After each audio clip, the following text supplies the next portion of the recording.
Ada sebuah quote yang cukup populer berkata demikian. Kebaikan tidak akan musnah meski zaman berubah.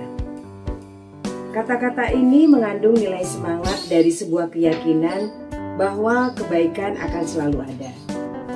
Dalam kenyataan memang kebaikan selalu ada sampai hari ini, tetapi melakukan kebaikan tanpa ketulusan pun banyak terjadi. Ada yang benar-benar berbuat baik, ada yang sekedar memperalat kebaikan.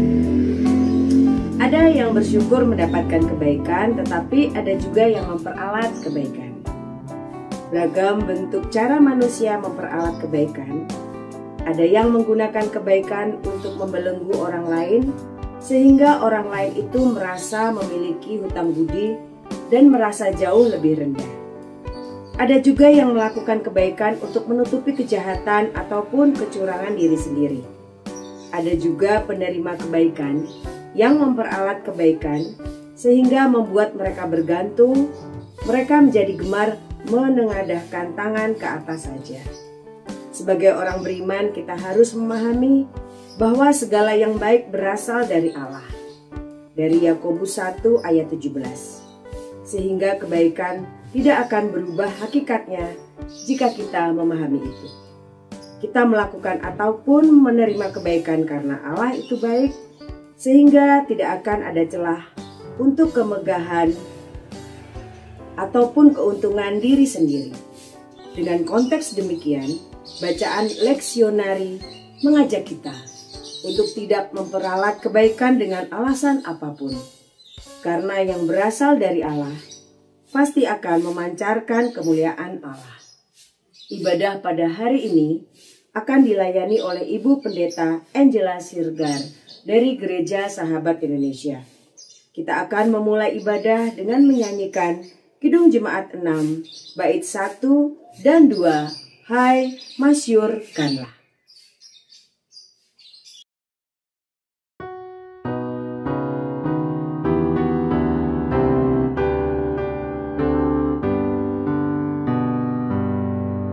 Hai masyurkanlah Allahmu kudus, besar namanya, maklumkan terus, agungkanlah Dia yang jaya megah, kekal dan mulia kerajaannya.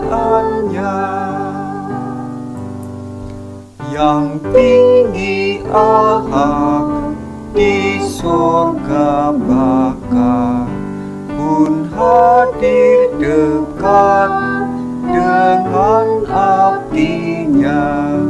Nyanyikan jayanya, hai umat kudus, kekal Yesus Raja, kekal penebus.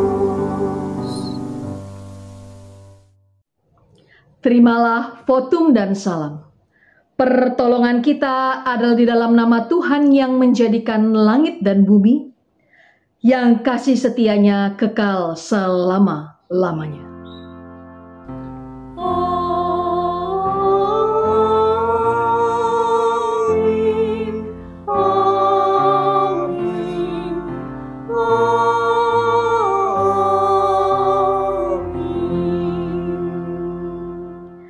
Salam sejahtera bagi saudara yang datang dalam nama Tuhan.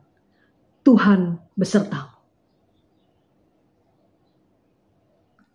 Jangan terlalu sering berbuat baik, nanti dimanfaatkan. Berbuat baik itu harus pakai hikmat, supaya tidak dibodoh-bodohi. Mungkin Bapak Ibu Saudara sering mendengar kalimat ini ketika kita akan melakukan suatu kebaikan. Itu baru suatu fenomena Bapak Ibu mengenai kebaikan. Ada fenomena lain yang hari ini menjadi tema kita, yaitu memperalat kebaikan. Kalau yang tadi kebaikan yang dimanfaatkan, ini memperalat kebaikan. Pelaku kebaikan itu melakukan kebaikan hanya untuk menutupi sesuatu atau menguntungkan dirinya. Kita mau membahas ini di dalam ibadah kita hari ini.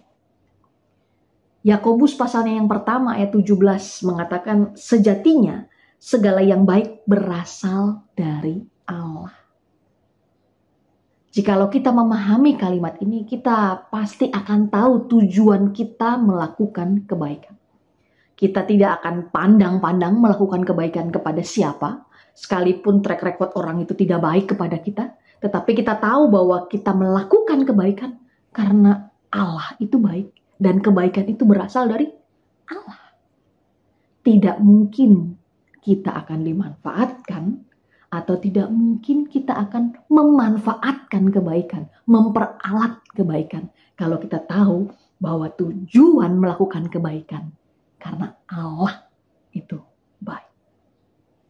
Saudara-saudara yang terkasih, marilah kita merendahkan diri dan mengakui segala kesalahan dan dosa yang kita perbuat di hadapan Tuhan. Mari kita berdoa. Ya Tuhan Allah, di dalam kehidupan kami hari lepas hari, kami manusia yang lemah, yang masih senang bersahabat dan gemar mendekati dosa.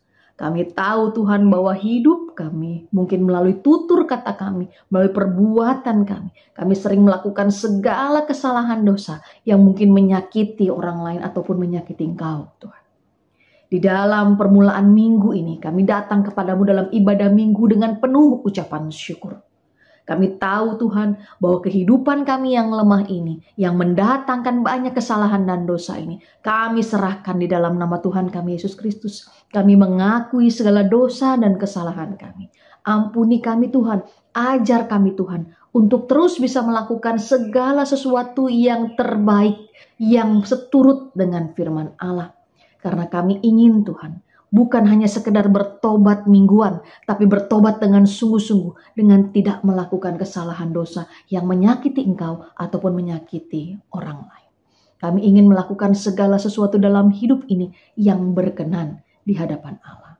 Ampuni kami akan segala dosa dan kesalahan kami, ajar kami untuk tidak melakukan itu lagi, sehingga hari ke depan kami melakukannya dalam terang firman Allah. Terima kasih ya Tuhan, dalam nama-Mu kami mengakui segala dosa dan kesalahan kami. Amin.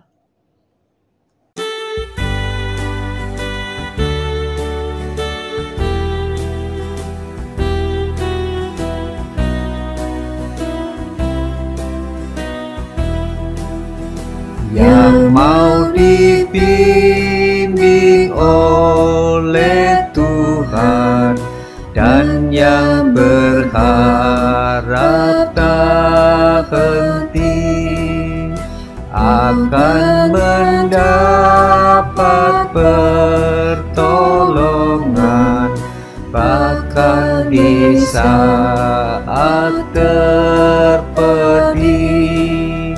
Tuhanlah dasar imannya, bukanlah pasir alasnya.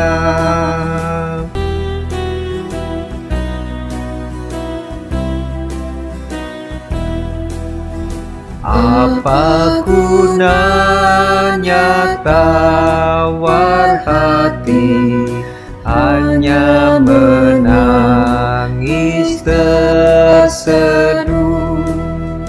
Apa gunanya tiap pagi kita mulai berkeluh,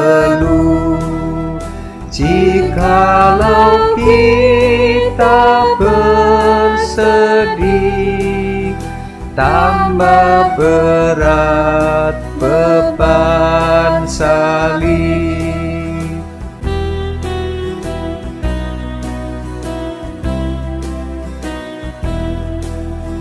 Tidak mustahil bagi Allah mengubah citra dunia. Orang yang kaya dipapakan, yang miskin jadi mulia. Yang maha adil Dia segala tindaknya.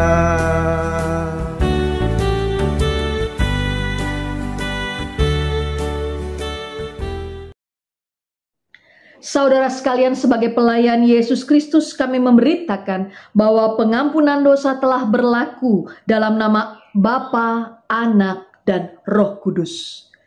Amin. Marilah kita mendengar berita anugerah yang terambil dari 1 Petrus pasalnya yang kedua, ayatnya yang ke-9 berkata demikian.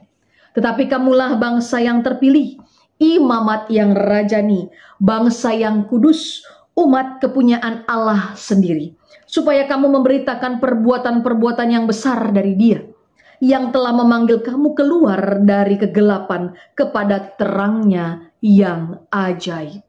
Demikianlah berita anugerah dari Tuhan. Salam damai.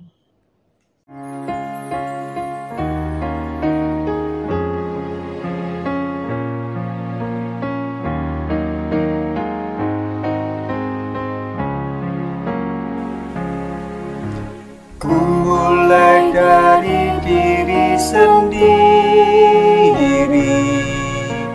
untuk melakukan yang terbaik. Ku mulai dari diri sendiri, hidup jujur dengan hikmat Tuhanku. Tekadku Tuhan, mengikut-Mu selama hidupku, berpegang teguh kepada iman dan percayaku.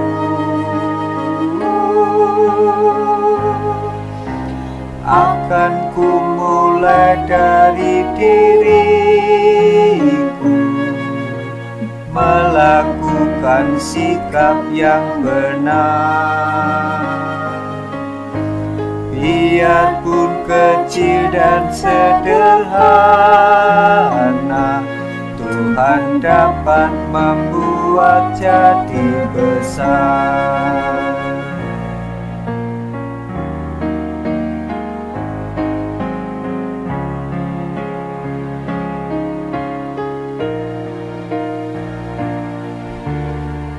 Mulai dari keluargaku, menjadi pelaku firman-Mu,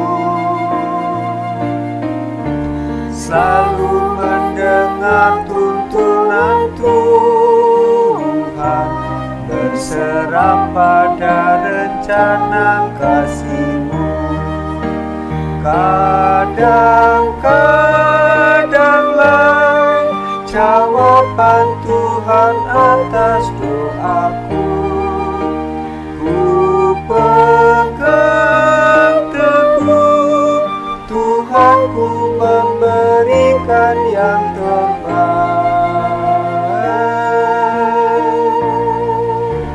Ku mulai dari keluargaku, hidup memancarkan kasih-Mu. Walau ku lemah dan tidak layak, kuasa Tuhan menguatkan diriku.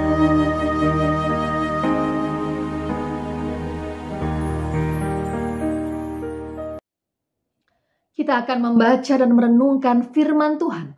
Tapi terlebih dahulu, mari memohon bimbingan Roh Kudus. Kita berdoa. Ya Tuhan Allah, Engkau memberikan kepada kami kesempatan di pagi hari untuk memuji dan memuliakan nama-Mu. Bahkan Tuhan juga memberikan kesempatan kepada kami untuk mendengarkan sebagian dari firman. Tuhan berkatilah kami satu persatu yang akan mendengarkan firman ini. Sehingga firman ini bukan sebatas kami dengar, tapi kami lakukan dengan segera dimanapun Tuhan percayakan kami berada. Hamba-Mu yang akan menyampaikan firman-Mu ini, biarkanlah setiap yang keluar dari tutur kata hamba-Mu ini adalah kebenaran firman Tuhan. Berkati kami satu persatu, sehingga setiap firman yang akan kami dengar menjadi terang bagi jalan kami dan kami lakukan dengan segera. Berfirmanlah ya Tuhan, karena kami siap mendengarkan firman Tuhan dan melakukannya. Demi Kristus Sang Firman yang hidup, kami berdoa, kami bersyukur, dan kami siap menyambut firman Tuhan. Amin.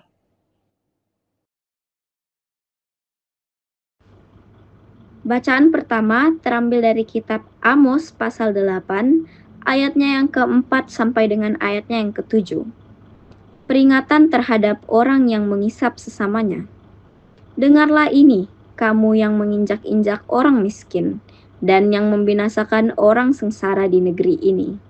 Dan berpikir, bilakah bulan baru berlalu, supaya kita boleh menjual gandum, dan bilakah hari Sabat berlalu, supaya kita boleh menawarkan terigu.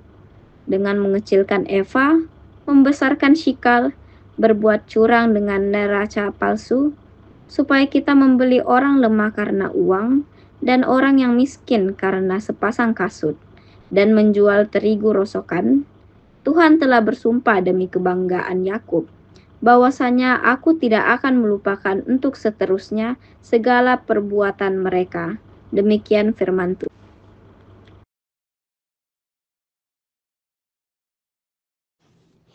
Kita akan menanggapi bacaan yang pertama tadi dengan membaca dari Mazmur Tanggapan, Mazmur 113. Tuhan meninggikan orang rendah. Haleluya, pujilah hai hamba-hamba Tuhan, pujilah nama Tuhan. Kiranya nama Tuhan dimasyhurkan sekarang ini dan selama-lamanya. Dari terbitnya sampai kepada terbenamnya matahari, terpujilah nama Tuhan. Tuhan tinggi mengatasi segala bangsa, kemuliaannya mengatasi langit. Siapakah seperti Tuhan Allah kita yang diam di tempat yang tinggi, yang merendahkan diri untuk melihat ke langit dan ke bumi. Ia menegakkan orang yang hina dari dalam debu dan mengangkat orang yang miskin dari lumpur, untuk mendudukkan dia bersama-sama dengan para bangsawan, bersama-sama dengan para bangsawan bangsanya. Ia mendudukkan perempuan yang mandul di rumah sebagai ibu anak-anak, penuh sukacita. Haleluya. Bacaan kedua terambil dari kitab 1 Timotius pasal 2, ayat yang pertama sampai dengan ayatnya yang ketujuh. Mengenai doa jemaat. Pertama-tama aku menasihatkan, naikkanlah permohonan, doa syafaat, dan ucapan syukur untuk semua orang, untuk raja-raja, dan untuk semua pembesar, agar kita dapat hidup tenang dan tentram dalam segala kesalehan dan kehormatan.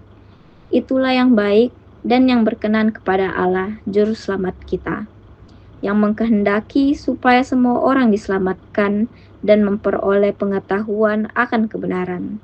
Karena Allah itu Esa, dan Esa pula Dia yang menjadi pengantara antara Allah dan manusia, yaitu manusia Kristus Yesus, yang telah menyerahkan dirinya sebagai tebusan bagi semua manusia. Itu kesaksian pada waktu yang ditentukan. Untuk kesaksian itulah aku telah ditetapkan sebagai pemberita dan rasul. Yang kukatakan ini benar, aku tidak berdusta, dan sebagai pengajar orang-orang bukan Yahudi dalam iman dan kebenaran. Demikianlah firman Tuhan.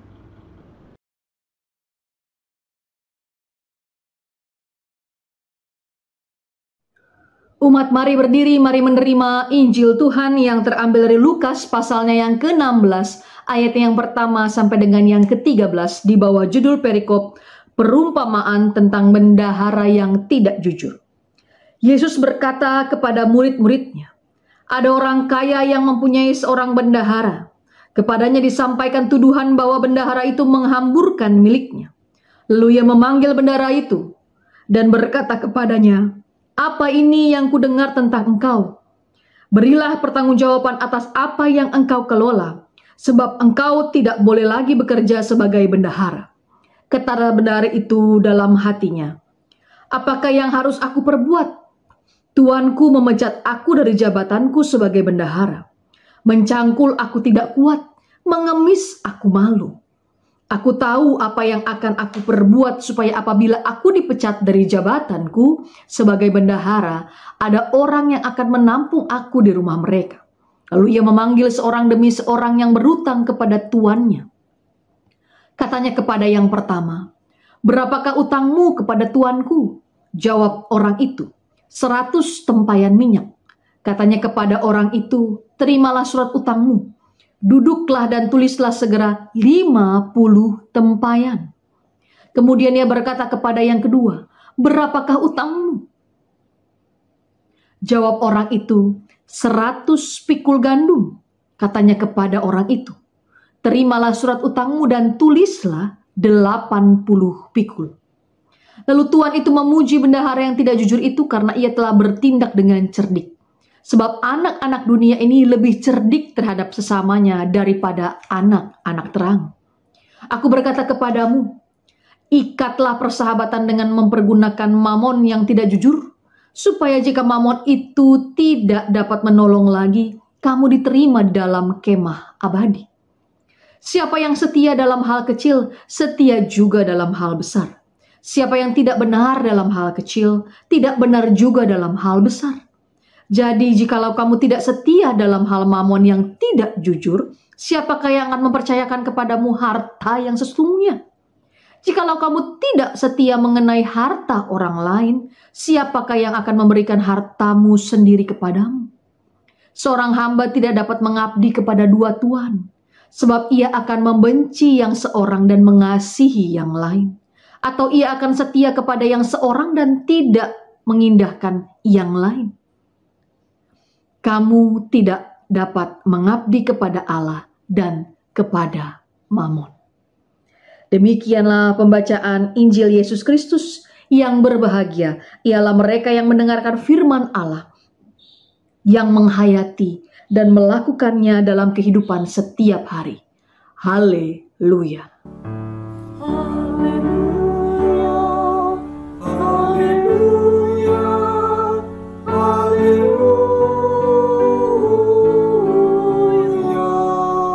Selamat pagi, Shalom Bapak Ibu yang terkasih dalam Tuhan kita, Yesus Kristus. Pagi hari ini Bapak Ibu dalam pembacaan leksionari kita melihat ada satu benang merah yang mengajarkan kepada kita mengenai kebaikan. Bapak Ibu Saudara terkasih, berbicara mengenai kebaikan, banyak sekali. Ada banyak sekali quotes, kata-kata bijak yang membicarakan mengenai kebaikan. Bahkan dikatakan tadi dalam kata-kata pembuka bahwa kebaikan itu tidak akan pernah habis, tidak akan pernah selesai, tidak akan pernah hilang, tidak akan pernah pudar. Sekalipun zaman ini berubah-ubah. Mau zaman ini berubah menjadi zaman yang sangat canggih sekalipun ataupun kembali ke zaman purba, kebaikan itu akan selalu ada.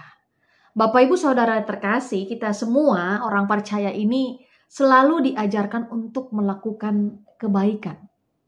Kita ini diajarkan untuk selalu bersikap baik, bahkan kepada setiap orang tanpa memandang mau itu orang jahat kepada kita, mau orang itu baik kepada kita, mau orang itu pernah ngeselin kita, mau orang itu pernah menjajah kita sekalipun ataupun pernah mencelakai kita sekalipun, tetapi firman Allah selalu mengajarkan kepada kita untuk kita berbuat baik kepada semua orang. Ini sangat menarik Bapak Ibu. Pengajaran yang cukup sangat mendasar dalam kehidupan orang percaya. Dan saking mendasarnya Bapak Ibu Saudara dan saya, pengajaran ini sudah diajarkan kepada anak-anak sekolah minggu. Tetapi harus diakui dalam prakteknya melakukan kebaikan itu susah. Tidak terlalu gampang. Mengapa? Karena banyak hal. Bukan hanya kita yang membelenggu diri kita untuk tidak melakukan kebaikan, tetapi juga respon dari penerimaan akan kebaikan itu. Ada banyak orang yang mungkin menikmati untuk menerima kebaikan, saking menikmatinya jadi mereka tidak berusaha. Mereka jadi memanfaatkan kebaikan itu, mereka menjadi menengadahkan tangan saja, mereka menjadi untuk mudah saja menerima kebaikan tanpa mereka tahu bahwa kebaikan yang dirasakan itu harusnya menjadi sebuah pacuan mereka untuk melakukan kebaikan yang lainnya begitu. Atau seperti tema kita hari ini. ada yang namanya memperalat kebaikan. Nah, ini pelaku kebaikannya itu. Si pelaku kebaikannya itu melakukan kebaikan bukan karena dia tulus. Nah, ini temannya kebaikan nih, tulus. Tulus itu selalu harus berdampingan dengan kebaikan. Mengapa? Karena kebaikan dilakukan dengan ketulusan. Tapi kalau tema kita hari ini memperalat kebaikan, orang yang melakukan kebaikan itu mereka tidak tulus. Ada sesuatu di belakang kebaikan yang mereka lakukan. Entah itu menguntungkan diri mereka sendiri, entah itu menutupi kesalahan mereka sendiri, entah itu untuk menindas orang lain, untuk menganggap orang lain itu lebih rendah daripada dirinya. Banyak hal. Ini memperalat kebaikan. Dalam hidup sehari-hari kita sering mendengar, Bapak Ibu mungkin pernah tahu, dan saya pernah bercerita, bagaimana saya itu menggemari salah satu rangkaian cerita film pendek di salah satu televisi, sebut saja Indosiar. Kisah nyata itu, Suara Hati Istri itu saya senang sekali nonton. Itu berasal dari karena saya istirahat di jam 12 dan hanya film itu yang bisa saya tonton gitu. Tapi menariknya Bapak Ibu, dalam cerita hari lepas hari, bahkan Bapak Ibu kalau boleh nonton itu dari pagi sampai malam, ceritanya itu berkisar mengenai memperalat kebaikan. Banyak tokoh dalam cerita itu, orang baik, itu selalu melakukan kebaikan. Ada yang tulus, tapi ada juga tokoh lain yang melakukan kebaikan hanya untuk mementingkan dirinya, hanya untuk menguntungkan dirinya. Nah ini cerita sehari-hari. Dan kalau benar cerita yang saya tonton itu adalah kisah nyata, artinya memperalat kebaikan ini adalah cerita yang hari-hari sering kita dengar. Ada yang contohnya di lingkungan pekerjaan, sering banyak orang membantu kita, membuat kita nyaman bekerja, mempermudah pekerjaan kita dan sebagainya. Tetapi ternyata itu hanya untuk membuat kita merasa hutang budi kepada orang tersebut. Jadi ketika orang tersebut melakukan kesalahan, contoh saja mungkin misalnya tidak masuk kantor atau melakukan sebuah korupsi-korupsi, itu kita bisa menutupi kesalahannya untuk mendukung ambisinya itu. Atau dalam kehidupan hari lepas hari lainnya, seorang berusaha mendukung kita dari belakang, seolah-olah dia mengerti kita, dia mendengarkan cerita kita, tapi ternyata dia menjadi orang yang paling pertama menggunjingkan kita kepada orang lain, menjatuhkan kita di luar, menambah-nambahkan cerita kita di luar. Atau ada juga yang kita bertemu dengan penjual yang tampaknya ramah sekali, yang sering ngasih bonus, yang sering ngasih diskon, yang sering senyumnya manis sekali. Tapi ternyata barang yang dijualnya itu cacat, barang yang dijualnya itu mutunya jelek sekali gitu. Atau lain lagi, ya ini sering terjadi di Indonesia. Mendekati masa-masa pemilihan, baik itu pemilihan umum besar, pemilihan daerah-daerah, sampai ke tingkat RT RW. Banyak sekali janji-janji manis yang disampaikan oleh para calon-calon pemimpin itu.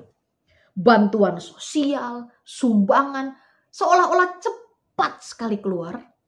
Gak butuh waktu, gak butuh surat menyurat yang terlalu jelimet. Langsung keluar segala bantuan-bantuan itu. Apalagi kalau ada bencana, ada misalnya kebakaran besar yang terjadi, dan itu mendekati waktu-waktu pemilihan, wah itu segala bantuan cepat sekali keluar. Dan itu menjadi suatu hal yang viral, menjadi suatu hal yang terlihat tulus sekali menolong pemimpin masa depan yang menjanjikan kebaikan dan sebagainya. Tetapi ketika dia sudah menduduki jabatannya, sulit sekali itu kebaikan-kebaikan itu dirasakan lagi oleh rakyat.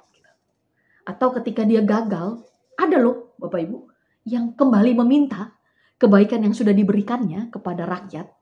Kembali meminta apa yang sudah dia berikan itu melalui sumbangan-sumbangan itu karena dia gagal terpilih. Ini miris, tapi ini terjadi dan sering kita jumpai. Atau ada lain. Ada yang memberikan pinjaman, tapi di akhir-akhir tanpa persetujuan kedua belah pihak,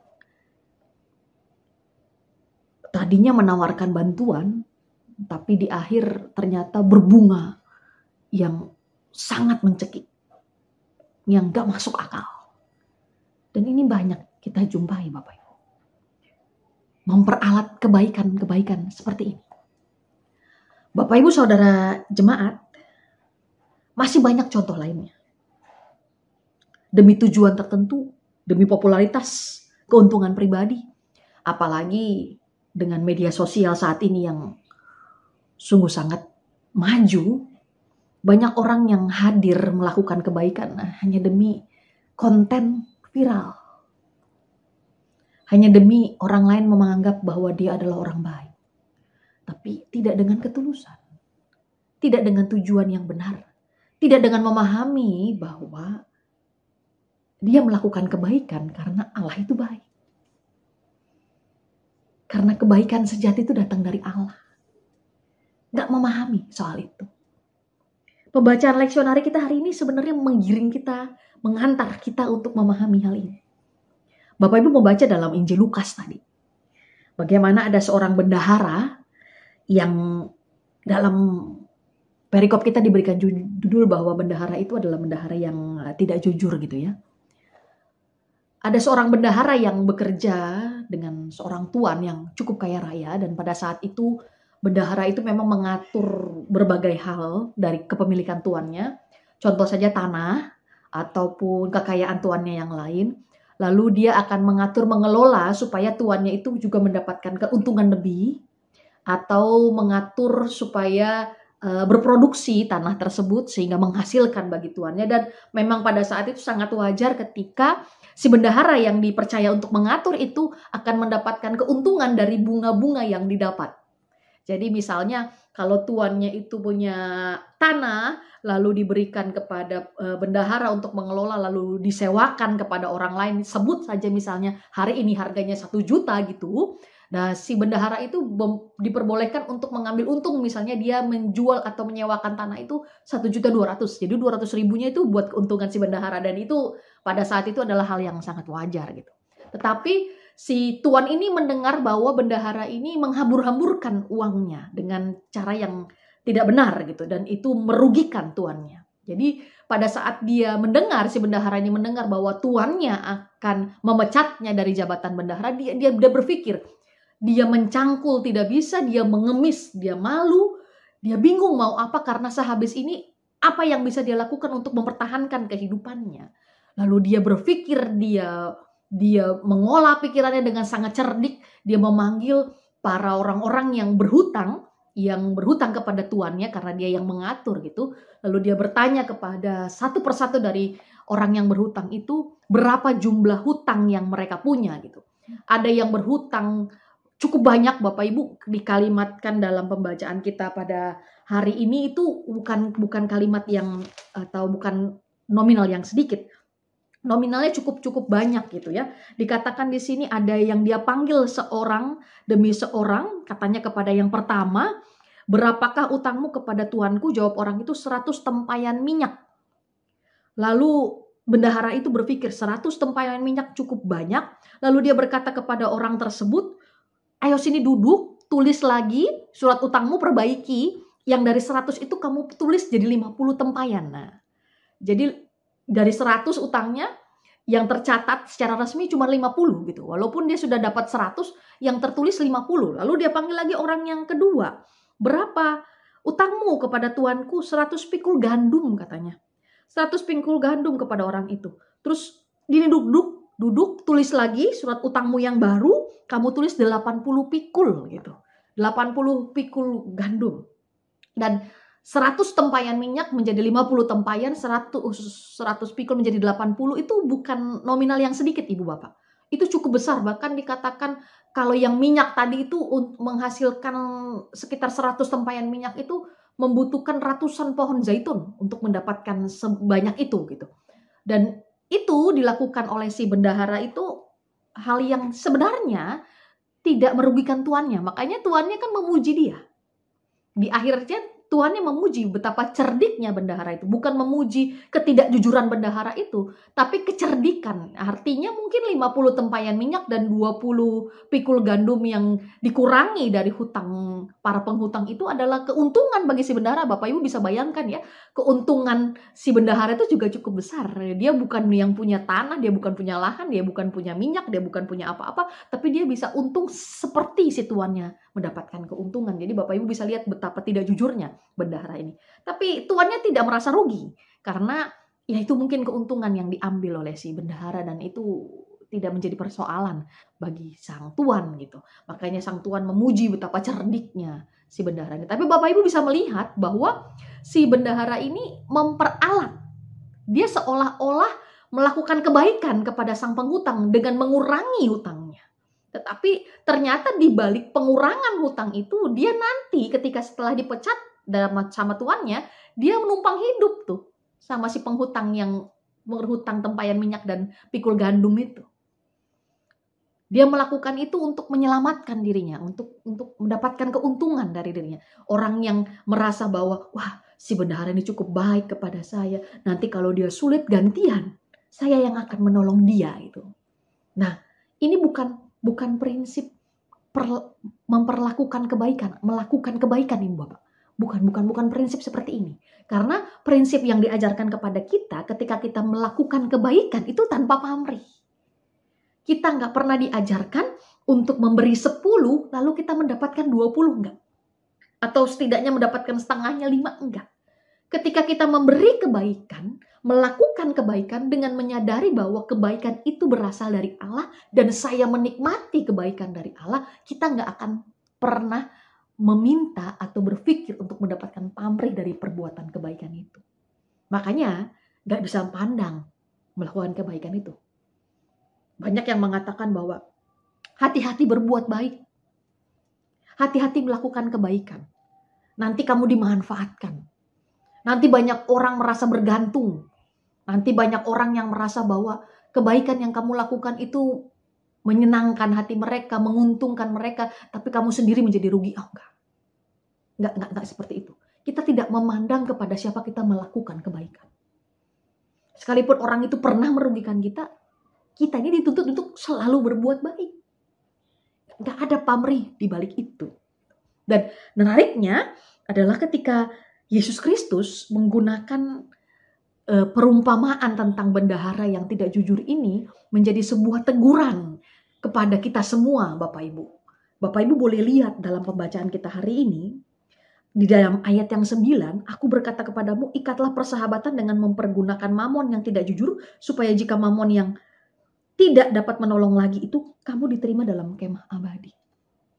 Ini bukan sebuah ajakan Yesus untuk kita menyembah mamon gitu ya. Tetapi ini sebuah teguran melalui sebuah peristiwa yang seolah-olah terlihat itu menguntungkan, tapi ternyata kita sedang menduakan Tuhan gitu. Karena jelas dalam kalimat, dalam ayatnya yang ke-9 ini, mamon tuh gak akan bisa nolong kita. Gak akan. Kita tetap akan kembali ke dalam kemah abadi, yaitu Allah kita sendiri. Karena cuma Allah yang dapat menolong kita. Siapa yang setia dalam hal yang kecil, setia juga dalam hal besar. Siapa yang tidak benar dalam hal kecil, tidak benar juga dalam hal besar. Mau diselimuti dengan memperlakukan sebuah kebaikan, kalau itu perbuatan yang tidak benar, ya tidak benar. Orang kan sering bercanda berkata gini ya, sudah lakukan aja kebaikan. Tapi untuk keuntungan diri sendiri. Nanti juga malaikat bingung mencatatnya. Kamu berbuat baik tapi kamu juga sekaligus berbuat jahat. Oh enggak Bapak Ibu. Hitam ya hitam, putih ya putih. Mamon ya mamon. Allah ya Allah. Apalagi kata Yesus berikutnya. Jikalau kamu tidak setia mengenai harta orang lain, siapakah yang akan memberikan hartamu sendiri kepadamu? Seorang hamba tidak dapat mengabdi kepada dua tuan. Kepada dua tuan, gak mungkin.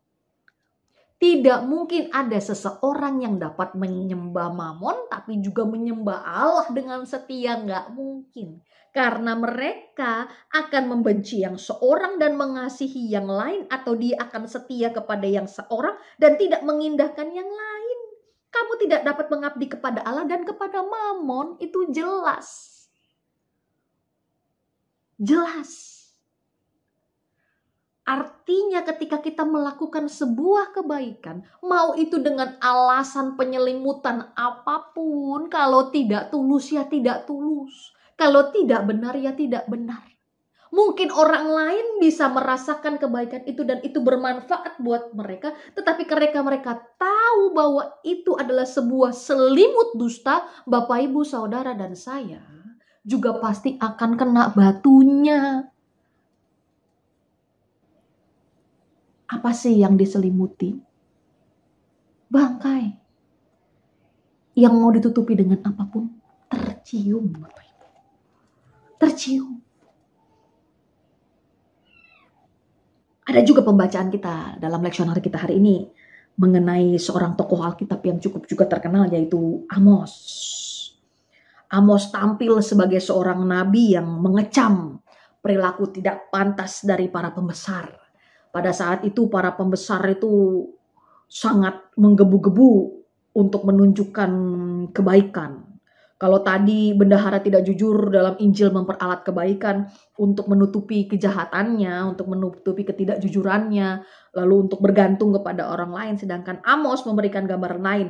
Amos melihat para penguasa, orang-orang kaya yang memperalat kebaikan yang mereka miliki justru untuk menindas dan melakukan ketidakadilan terhadap orang miskin.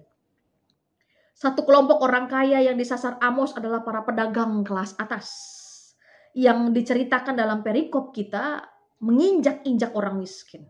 Frasa khas yang diulang-ulang beberapa kali dalam kitab Amos, kalau Bapak Ibu boleh baca.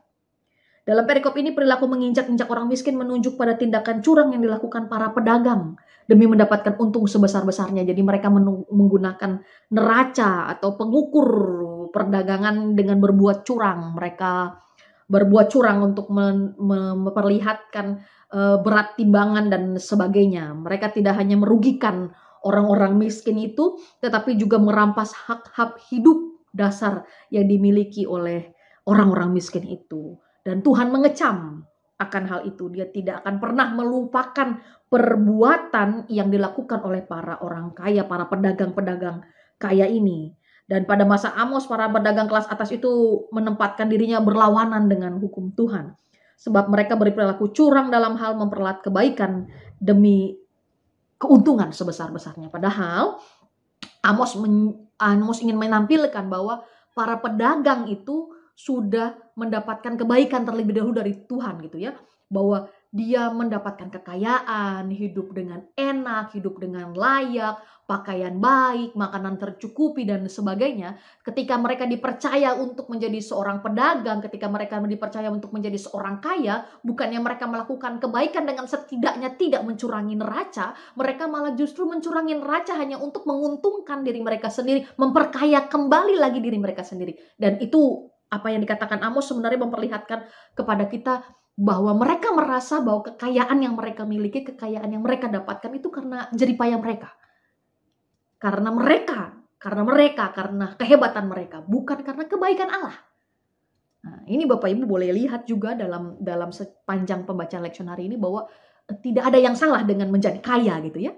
Tetapi yang salah adalah ketika kita dipercaya menjadi orang yang berkebutuhan baik, berkecukupan dan layak hidupnya. Yang salah adalah ketika kita merasa bahwa itu dari kita, karena hebatnya kita, karena kekuatan kita, karena pintarnya kita dan sebagainya gitu. Kita tidak memahami bahwa itu kebaikan Tuhan ke dalam hidup kita. Dan kita tidak memahami bahwa kebaikan Tuhan itu harus kita lakukan lagi dan kita berikan lagi kepada orang lain. Bahwa kita dapat kebaikan dari Tuhan, kita juga memberikan kebaikan kepada orang lain. Ini yang disasar oleh Amos gitu. Bahwa mereka mendapatkan kebaikan dari Tuhan, tapi mereka tidak melakukan kebaikan untuk orang. Malah mereka menindas, malah mereka berbohong, malah mereka memperkaya diri mereka sendiri begitu. tindakan Amos yang menentang praktik curang demi meraup untung itu menginspirasi kita semua untuk memahami di mana letak kedudukan kita, siapa kita gitu. Cerita mengenai bendahara yang tidak jujur itu juga mengantar kita untuk mengkoreksi diri kita. Selama ini Bapak Ibu Saudara dan saya, apakah memahami bahwa segala yang baik itu datang dari Allah? Bapak Ibu, kita hidup penuh kali ada naik turunnya. Ada terkadang kita merasa bahwa hidup ini baik-baik saja, penuh sukacita, tapi juga ada di mana kita merasakan duka cita, ada di mana kita merasakan kekurangan, ada di mana kita merasakan kesusahan gitu ya.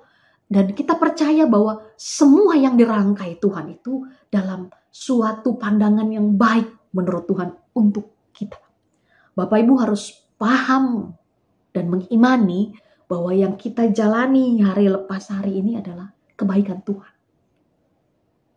Mau itu sebuah yang kita pandang dalam kacamata manusia kita menguntungkan, menyenangkan, melegakan, melayakkan dan sebagainya. Ataupun dalam kacamata manusia itu menyakitkan. Ataupun dalam kacamata manusia itu membuat kita menjadi terdesak, menangis, kesulitan dan sebagainya. Kita harus mampu melihat dalam kacamata Tuhan bahwa semua yang dirangkai Tuhan itu adalah kebaikan. Dan itu berasal dari Tuhan, diberikan kepada kita karena kita punya Allah yang baik. Bapak, Ibu, Saudara dan saya tidak bisa pungkiri bahwa kita punya Allah yang baik. Allah yang baik. Sehingga setiap hidup Bapak, Ibu, dan saya itu tujuannya untuk memuliakan Tuhan. Paham bahwa setiap yang kita lakukan itu untuk kemuliaan nama Tuhan. Coba kita bayangkan ya Bapak Ibu. Kalau Bapak Ibu melakukan sebuah kebaikan tapi diselubungi dengan sebuah kecurangan atau diselubungi dengan sebuah memperkaya diri sendiri, keuntungan diri sendiri dan orang lain tahu, siapa sih yang kena sasar duluan? Tuhan Bapak Ibu. Oh, si orang Kristen itu wajar dia berbuat begitu. Oh, itu tuh yang melakukan kebaikan tapi pura-pura, tapi nggak tulus. Apa dia? Siapa dia? Oh, orang yang ke gereja itu. Kita yang melakukan tapi yang kena sasar adalah Allah kita. Jangan sampai kita memperalat kebaikan. Kita diajak untuk melakukan kebaikan dengan tulus dan benar. Karena kita ini penikmat kebaikan Tuhan. Kita ini menikmati kebaikan Tuhan. Sangat menikmati. Bagaimana cara merespon kebaikan Tuhan itu? Ya bersyukur dengan kebaikan itu, melakukan kebaikan dengan tulus kepada orang lain. Karena percayalah Bapak Ibu, sebanyak apapun kata bijak mengatakan mengenai kebaikan, satu yang pasti, kalau Bapak Ibu Saudara dan saya melakukan kebaikan, kebaikan itu akan kembali pada diri kita. Tidak menuntut pamrih. Tapi percayalah bahwa apa yang kita tabur itulah yang kita tuai. Bapak Ibu dan saya menabur kebaikan, kita pun akan menuai kebaikan di dalam waktu yang Bapak Ibu Saudara dan saya tidak akan pernah bisa paham. Tidak bisa kita nilai, tidak bisa kita hitung, tidak bisa kita terka-terka. Tiba-tiba kebaikan itu akan datang kepada kita.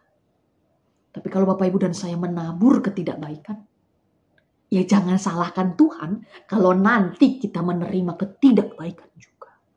Introspeksi diri. Lihat apa yang selama ini kita tabur. Kepada siapa kita menyembah? Kepada Mamon kah? Atau kepada Tuhan Allah kah?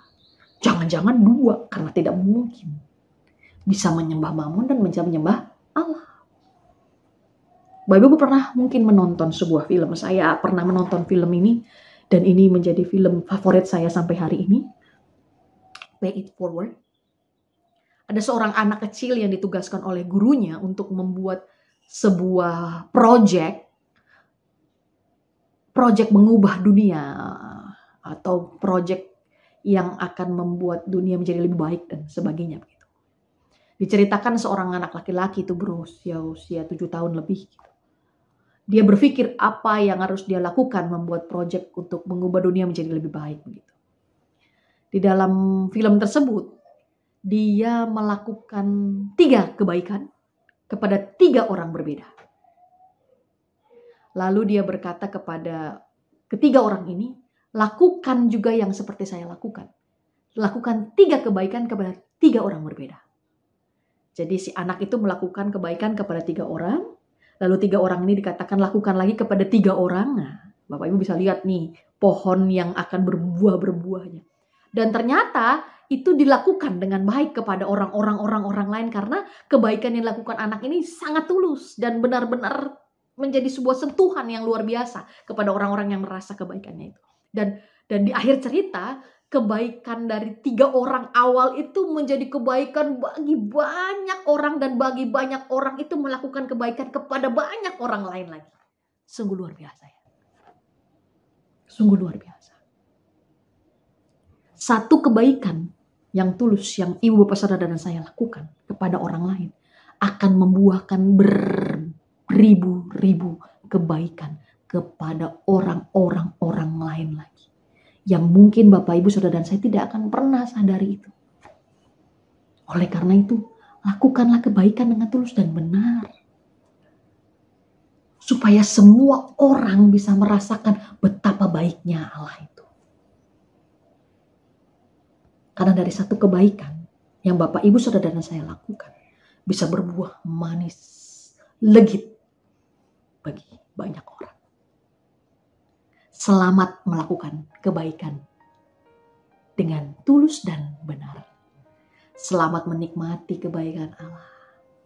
Allah itu baik, sungguh baik bagiku. Bukan hanya bagiku, tapi Allah itu baik untuk kita semua. Tuhan Yesus memberkati. Amin.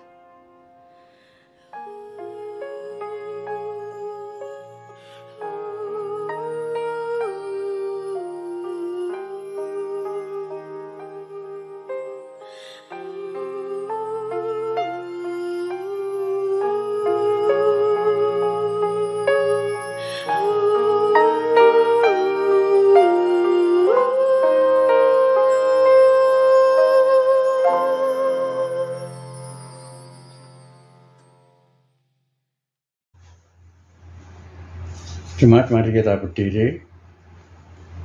Marilah kita bersama dengan umat Allah di masa lalu, masa kini, dan masa depan, mengingat pengakuan pada baptisan kita menurut pengakuan iman rasuli.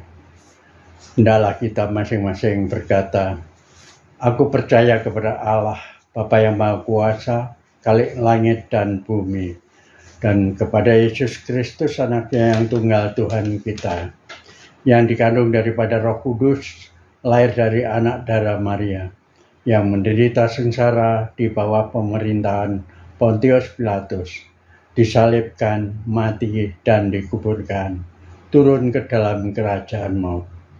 Pada hari yang ketiga, bangkit pula dari antara orang mati, naik ke surga, duduk di sebelah kanan Allah, Bapa yang Maha Kuasa, dan dari sana ia akan datang untuk menghakimi orang yang hidup dan yang mati. Aku percaya kepada Roh Kudus, gereja yang kudus dan persekutuan orang kudus, pengampunan dosa, kebangkitan orang mati dan hidup yang kekal. Amin. Jemaat dipersilakan duduk kembali.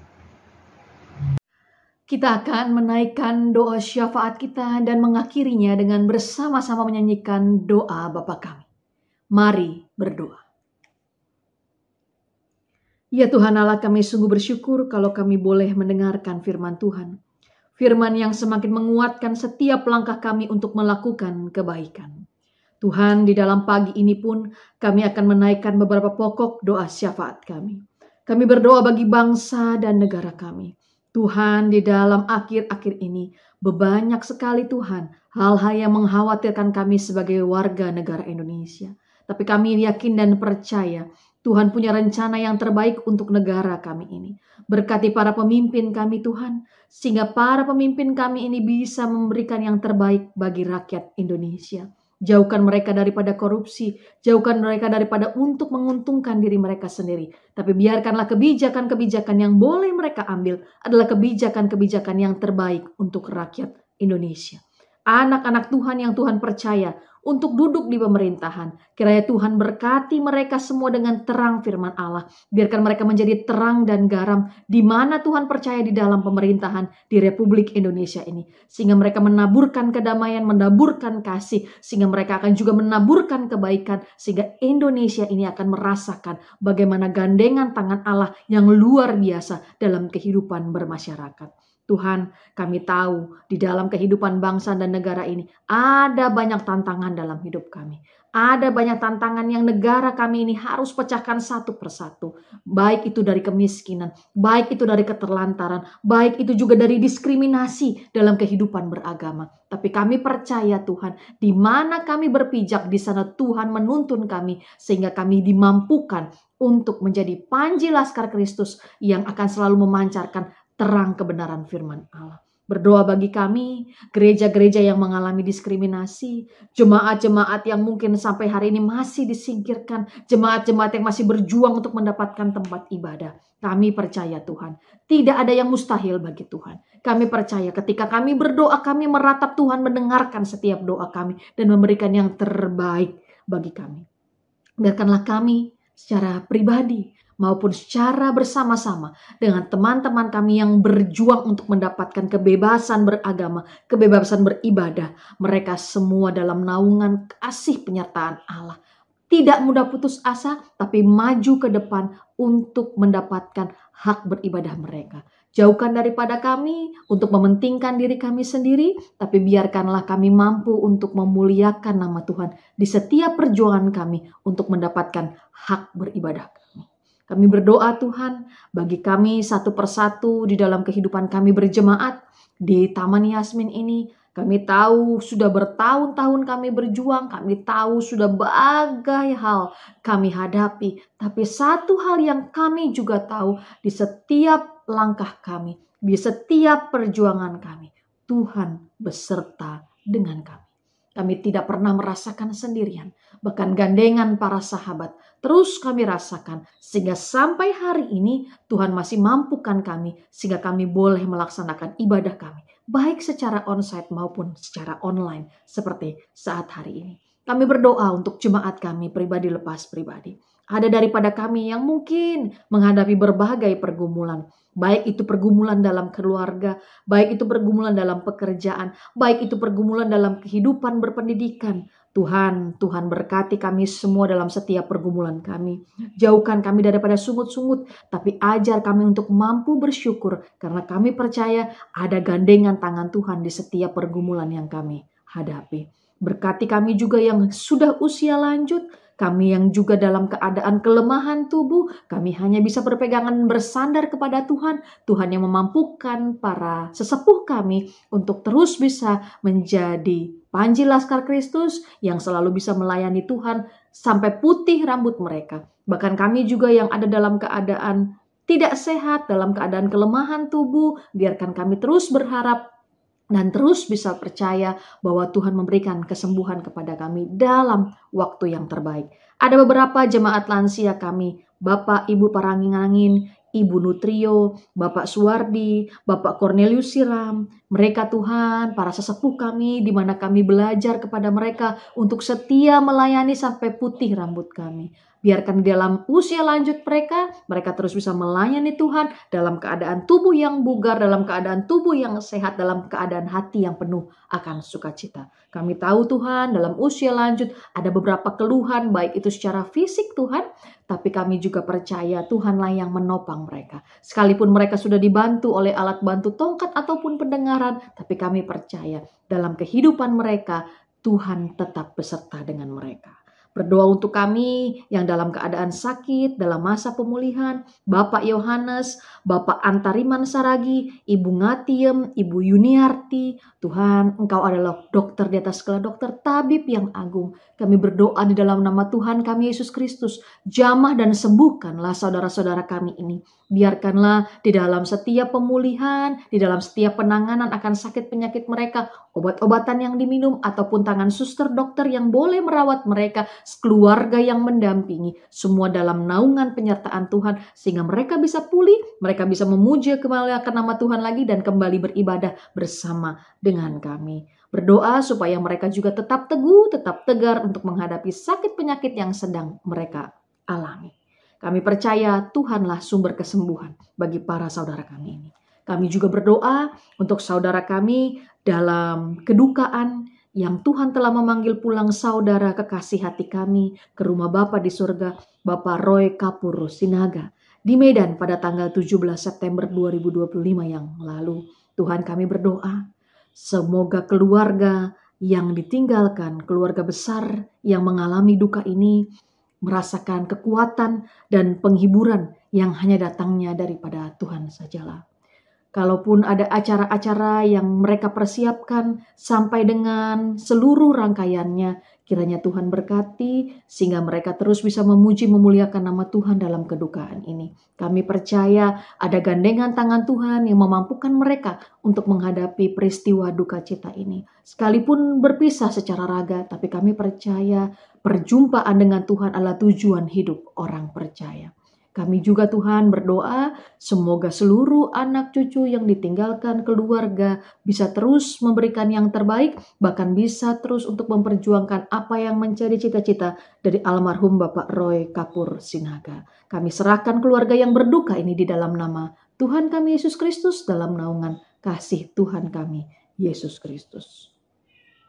Kami berdoa Tuhan untuk kami yang pada saat hari ini, kami sebagai orang tua yang mungkin khawatir dengan anak-anak kami.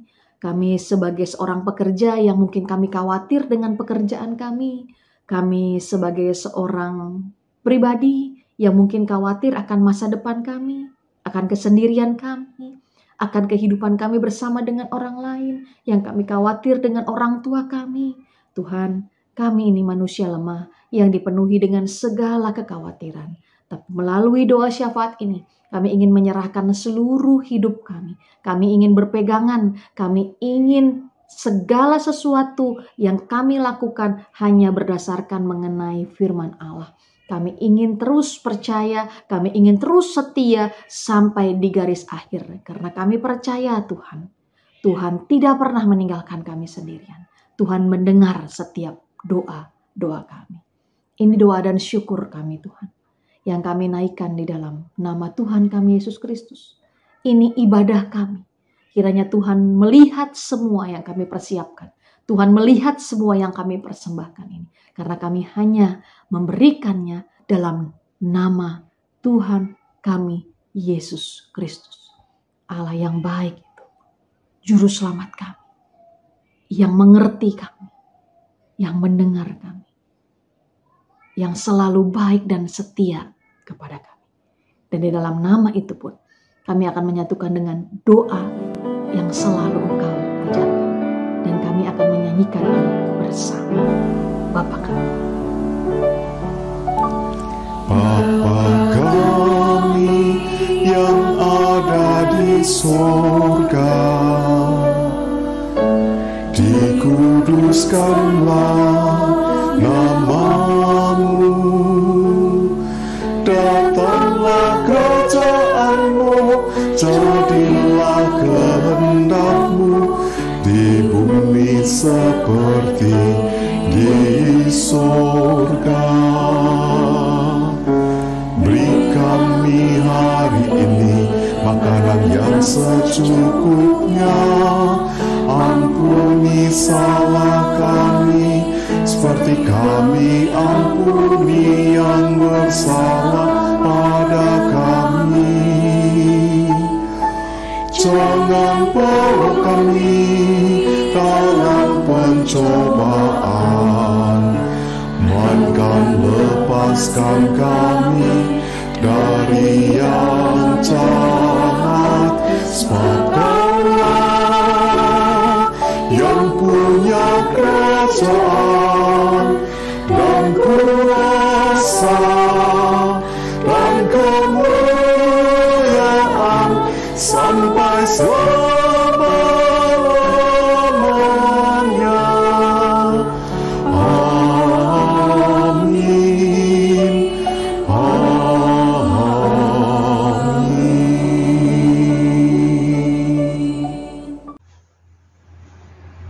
Jemaat, mari kita berdiri.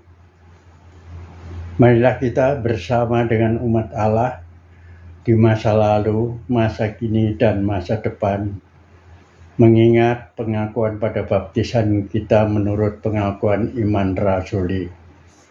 Hendaklah kita masing-masing berkata, "Aku percaya kepada Allah, Bapa yang Maha Kuasa, Khalik langit dan bumi, dan kepada Yesus Kristus, Anaknya yang tunggal Tuhan kita, yang dikandung daripada Roh Kudus, lahir dari anak darah Maria, yang menderita sengsara di bawah pemerintahan Pontius Pilatus, disalibkan, mati, dan dikuburkan, turun ke dalam kerajaan maut.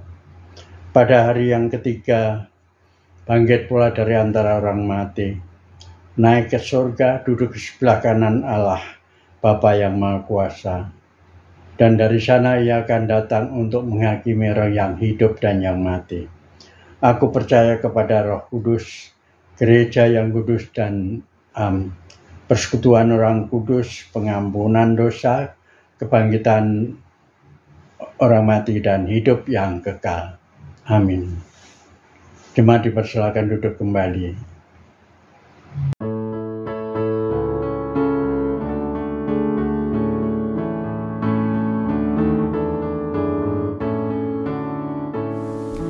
Hidup kita yang benar haruslah mengucap syukur, dalam Kristus bergemar, janganlah takabur. Dalam susahku senang, dalam segala hal, aku bermazmur dan ucap syukur, itu kehendaknya. Biar badai menyerang, biar ombak menerjang, aku akan bersyukur kepada Tuhanku. Dalam susahku senang, dalam segala hal, aku bermazmur dan ucap syukur, itu kehendaknya. Apa arti hidupmu? Bukankah ungkapan syukur karena Kristus penebus berkorban bagimu? Dalam susahku senang, dalam segala hal, aku bermazmur dan ucap syukur, itu kehendaknya.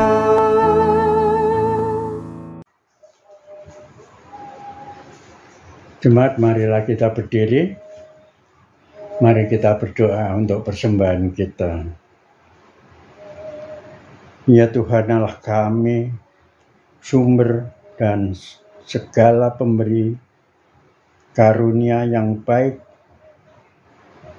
kami mengucap syukur kepadamu untuk segala berkat, kasih, pemeliharaan, dan penyertaan Tuhan di dalam kehidupan kami. Pada saat ini Tuhan, kami menyampaikan persembahan sebagai ungkapan syukur kami. Kami mohon Tuhan berkati dan sucikan agar persembahan ini boleh berguna di dalam kehidupan pelayanan kami untuk memuliakan nama-Mu. Kami mohon dalam nama Tuhan Yesus Kristus kami berdoa dan mengucap syukur. Amin. Jemaat, kita tetap berdiri. Mari kita akhiri ibadah kita hari ini, pagi ini. Kita akan mengakhiri dengan lagu pengutusan. Kita puji Tuhan dari lagu pengutusan nomor NKP 193. Kita akan nyanyikan bait pertama sampai 3. Hendak tetap berkati Tuhan, dan seterusnya.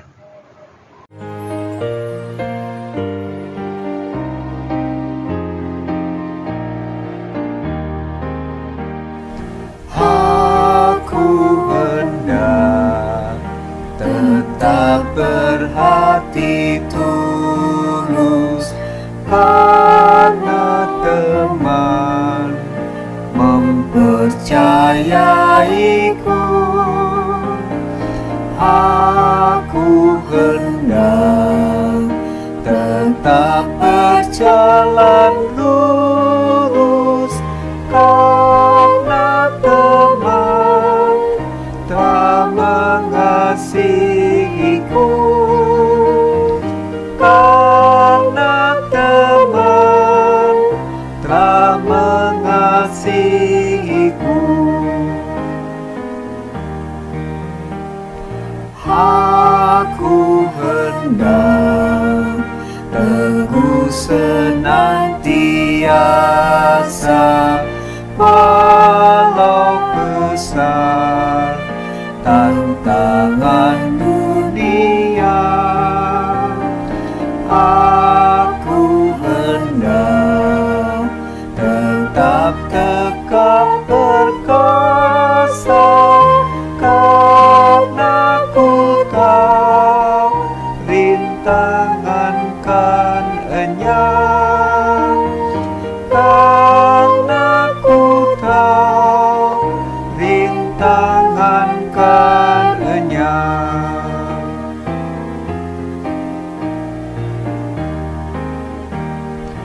Aku hendak tetap menjadi kawan bagi yang hatinya pernah sembuh, dan kasihku ingin terus ku bagikan serta imbalan tiada ku perlu,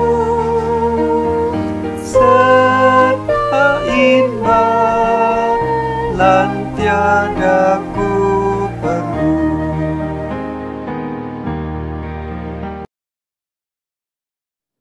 Arahkanlah hatimu kepada Tuhan. Jadilah saksi Kristus. Terpujilah Tuhan. Terimalah berkat Tuhan. Tuhan memberkati engkau dan melindungi engkau. Tuhan menyinari engkau dengan wajahnya dan memberi engkau kasih karunia. Tuhan menghadapkan wajahnya kepadamu dan memberi engkau damai sejahtera. Haleluya.